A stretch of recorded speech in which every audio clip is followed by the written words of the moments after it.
isang sanggunian mula kay Tagbabuyek Usten sa kanyang dating asawang si Enjan Akurek.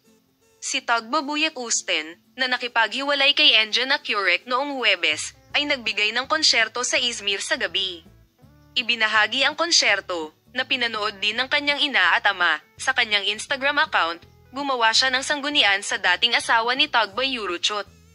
Ang 6 na taong kasal ng aktres na si Tuba Buyek Usten at kapwa-aktor na si Enjan Akurek ay natapos sa loob ng 6 na minuto. Naghiwalay sila sa pamamagitan ng kasunduan sa Bicos Courthouse. Sa panahon ng proseso ng diborsyo, ang debosyon ni Tagba sa kanyang pamilya at ang kanyang madalas na paglalakbay sa Izmir ay binanggit bilang mga dahilan ng paghihiwalay. Si Tuba Buyek Usten, na pumunta sa kanyang pamilya matapos kunin ang kustodiya ng kanyang mga anak, ay nakipagkita sa kanyang mga tagahanga sa Alsancet noong nakaraang gabi. Kasama rin sa pagpupulong na ito ang kanyang mga magulang. Si Tagba Buyek Usten, na nagbahagi ng mga larawan at kanyang pamilya sa kanyang Instagram account, ay binigyang kahulugan bilang isang sanggunian sa Artichoke Sphere na may tala na, "Aking mahal na ina at aking mahal na ama."